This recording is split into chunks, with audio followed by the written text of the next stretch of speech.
Hey pals, Peeps here. Thanks for coming by today. I just want to share a few quick pickups and then get to the bridge box giveaway. The giveaway we did on in September. It was for the month of September, going off comments on the last left field sets video / giveaway video. I really appreciate everyone who left comments. They were so great and interesting. They got me thinking about certain aspects or certain players, and I just had a lot of fun with it. So I'm going to show you a few quick pickups, like I said, and then we'll get to the giveaway. All right, first thing is I pulled this 59 Charlie Neal out of the bridge box here just for context, as it relates to the first pickup I'm going to show. Charlie Neal, second baseman for the Dodgers, and won a World Series in 59. 59 was probably his best season, definitely his best season, I would say. Played for the Atlanta Black Crackers when he was in high school, a teenager, and joined the Dodgers in 56, and of course went on to win the World Series in 59, won a Gold Glove in 59, and in the 1959 World Series was fantastic. Hit 370, had 10 hits in that World Series. Charlie Neal. Here's the back of this one. This is a super nice copy. You know, I would spend a lot of time looking at copies of these guys. And, you know, every now and again you'd stumble upon a really nice clean one here for probably just a couple of bucks, a few bucks maybe. And just a really nice looking Charlie Neal there. And as that relates to my first pickup, I ran across this one, and I think it was like it was under $2 shipped to my door. The same card but miscut. Now I do like miscuts as they pertain to my collection, meaning I like to get a miscut if I've already owned the card and it's part of my PC. I sort of look at it like a parallel. And this one was a particularly nice one. It's really well centered up left to right, and you just see the top, the bottom of the other card at the top of this in yellow, which I just think looks interesting. So I got a Charlie Neal parallel. That's the first pickup. I guess we could look at the back. On the back you can see as well, or maybe it's not as obvious on the back, honestly. Anyhow, you get the gist. That is the only miscut I'll be showing today. But I am going to show another 59, and this is a card I have picked up a few copies. I always look for a nice copy, and I'll pick it up if the price is right, and that is the 59 Bill White. Now, Bill White did not play in the Negro Leagues, but was a barrier breaker in many other ways, and I think absolutely belongs in the Hall of Fame. I really think Bill White, for many reasons, belongs in the Hall of Fame. Playing days, you know, this is his rookie card, by the way, 59. Playing days, you know, 8-time All-Star, 7-time Gold Glove, won the World Series in 64. But beyond the playing days, was the first. He was elected president of the National League, and that was a first for a person of color. And he replaced Bart Giamatti, who went on to become the commissioner of baseball. Bart Giamatti, pre-commissioner, was the president of the National League. Then beyond that, you know, before he became president of the National League, right after he was a player, he was a broadcaster. And as a matter of fact, he was traded to Philadelphia late in his career and then started broadcasting right after his career ended, and became the first Afro-American to broadcast NHL games. He broadcasted Flyers games. Then went on to broadcast for the Yankees for like 17 or 18 years and was kind of legendary in that regard. broadcasted the World Series, those Yankees World Series games, and was a regular broadcaster with Phil Rizzuto, Scooter, for those Yankees games. And I've got an affinity. This fits my collection in many ways. I have a little broadcaster mini collection that I'll show at some point. But I just, this was a really nicely centered copy just for a few bucks, maybe $5. Here's the back. Now there's some, of course that's not on the card, but it is on the penny sleeve. I should change that out. Let's get it out of there. Here we go. In the raw. It's got its issues, but it's a nicely centered copy. And good looking surface, good looking color. Bill White.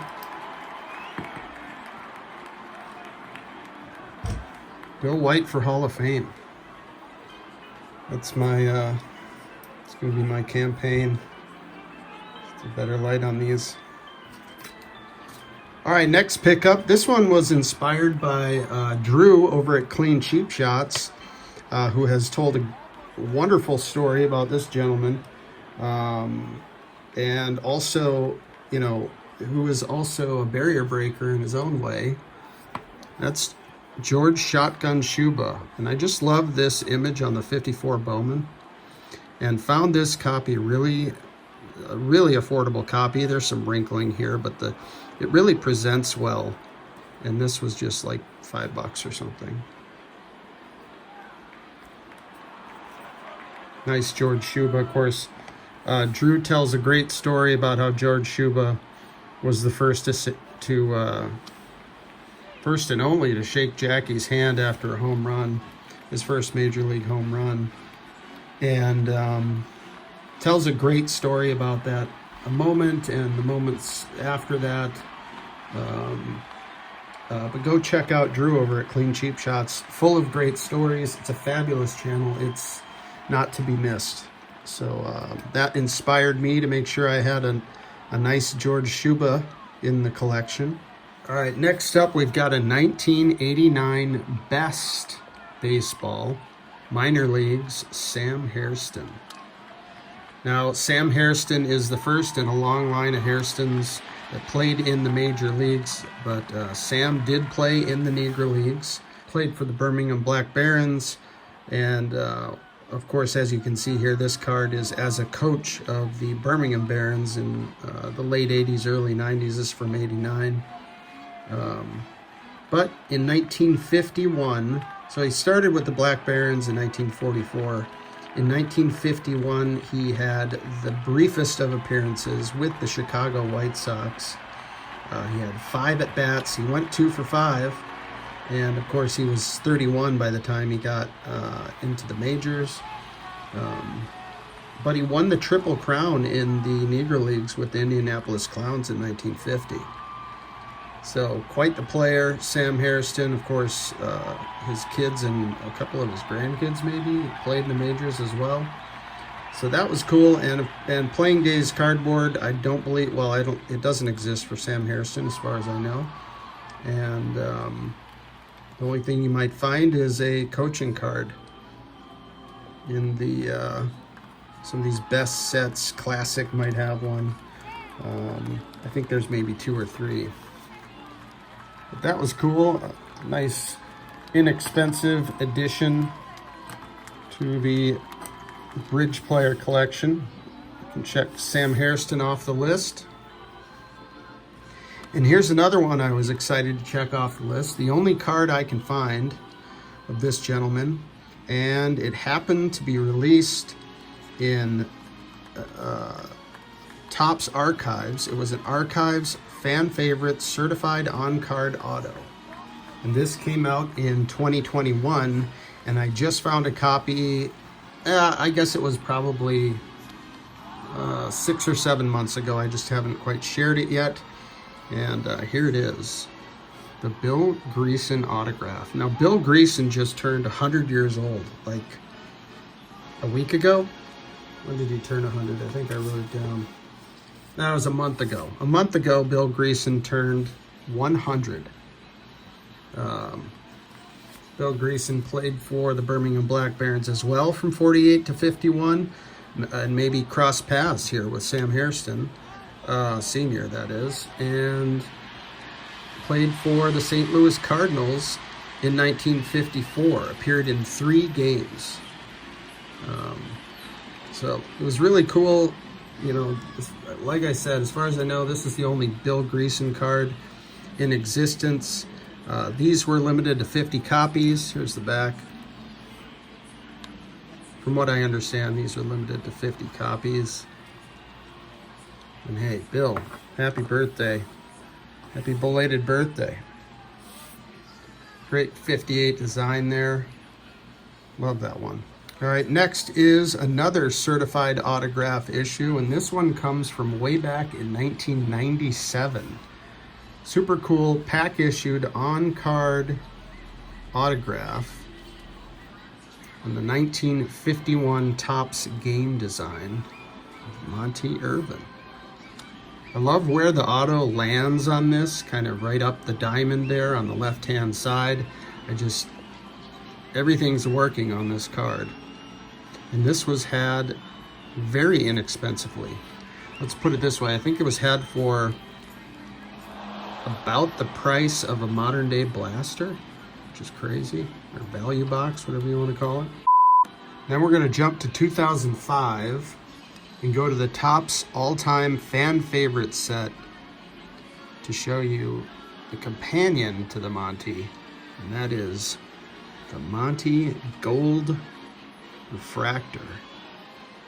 This was a 2005 release, and this of course is a parallel. In this case, the gold was numbered to just 25. And this was had for a song.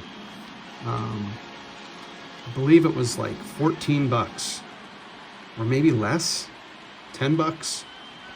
It was a bad listing. It was one of those terrible listings. I probably just didn't get any eyes on it. This is an absolute stunner and just looks great next to the other. Now I don't have the actual 51 Topps game of Monty, and that is on the list. I think those 3 would look great together, but that's what I got for pickups. Now let's get on to the giveaway. All right, we got the Angels helmet out because that's going to be our mixing bowl, if you will, because I'm doing this old school, because I'm bad at YouTube, and because I don't have a laptop to put on this video here to show you the electronic spinning wheel. We are low tech over here, and it's going to be cut up pieces of paper. So I wrote these down. Some people who made some great comments. James talked about Ernie Banks being the fave, but in this instance we were asking for non-Hall of Famers. So James decided Lou Johnson, another Cubby, would be the favorite non-Hall of Fame bridge player. Joe over at Four Soft Corners, great channel over there. Get on over there. Fabulous stuff. Love Joe and the channel. Junior Gilliam for Joe. John the Autograph Fisherman, another great channel. Charlie Pete, It Cometh a Egg, pulled a nice comment out with Dan Bankhead. Mike over at Scoots Collectibles mentioned Don Clendenin, legendary Pirate and New York Met. Mookie Chilson's got Don Newcomb, being a New Jersey native and all. Shane over at Shoebox Legends mentioned Charlie Pete as well. Scott at Stukes mentioned Elson Howard and Jose Santiago. Dylan over at Double D, he's got Luke Easter. God is Great has Clendenin as well. Memphis 3702's got Ellie. Three Good Nerds, also Dan Bankhead, some Dan Bankhead fans in the audience today. Fernando Valenzuela, that was a great mention from Coyote Grad Collectibles. And Coyote Grad was mentioning how uplifting it was for the Hispanic community when Fernando started, tearing it up for the Dodgers. Drew over at Clean Cheap Shots, had George Shotgun Shuba, and Hodges 1455 has got Don Newcomb. So I'm going to cut these up in fast forward and put them in the hat.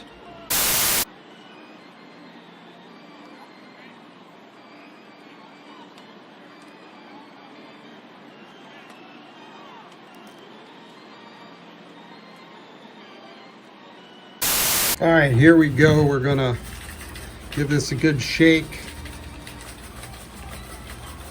And I'm just gonna reach in here, and you're gonna have to trust me, this is blind. And here we go. The winner is... Well, hey everybody. It cometh an egg. So I'm gonna put together a little mini collection, a little starter collection of bridge players, and send it on over to our pal Egg. Congratulations, Egg, and thank you again to everybody who came by and left a comment and supported. And yeah, we'll see you next time. Take care.